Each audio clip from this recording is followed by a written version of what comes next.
Video kali ini kita akan membahas tentang kehamilan tidak diinginkan, khususnya pada remaja. Silahkan simak. Kehamilan tidak diinginkan atau disingkat dengan KTD adalah suatu kehamilan karena suatu sebab, maka keberadaannya tidak diinginkan oleh salah satu atau kedua orang tua bayi tersebut. Penyebab KTD yang pertama, kurangnya pengetahuan tentang proses terjadinya kehamilan dan pencegahannya. Yang kedua, kegagalan alat kontrasepsi. Yang ketiga, akibat tindakan perkosaan. Jika remaja mengalami KTD, pilihannya cuma dua, yaitu mempertahankan atau aborsi, yang disebut juga menggugurkan kandungan. Bisa menyebabkan resiko terjadinya gangguan fisik, psikis, maupun sosial. Resiko mempertahankan kehamilan yang pertama, perubahan secara psikis atau psikologis. Yang pertama, menjadi ibu tunggal karena pasangan tidak mau bertanggung jawab. Jika menikah akan penuh konflik. Kenapa? Karena sama-sama belum dewasa. Yang ketiga, dihantui rasa malu, berdosa, dan tertekan, hingga menyebabkan gangguan kejiwaan yang parah. Terjadi perubahan fisik seperti kesulitan dalam kehamilan dan persalinan.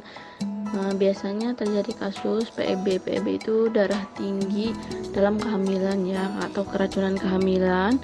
Terus prematur, bayinya kecil, biasanya terganggu psikisnya sehingga untuk makan kan kita sulit ya, biasanya berkurang, jadi menyebabkan bayinya kecil, bahkan bisa menyebabkan kematian. Terjadi perubahan sosial seperti berhenti atau putus sekolah karena kemauan sendiri, biasanya karena malu. Kedua, dikeluarkan dari sekolah karena tidak mentolerir. Yang ketiga, sebagai objek gosip karena kehamilan, kita kehilangan masa remaja yang harusnya dinikmati. Terjadi perubahan ekonomi dalam kehamilan, persalinan, dan membesarkan anak membutuhkan biaya yang cukup besar. Pilihan mengakhiri kehamilan jika dengan aborsi ilegal bisa membahayakan kesehatan ibu juga. Kerugian dan bahaya KTD, remaja putus sekolah. Dari putus sekolah sehingga menyebabkan kehilangan kesempatan meniti karir.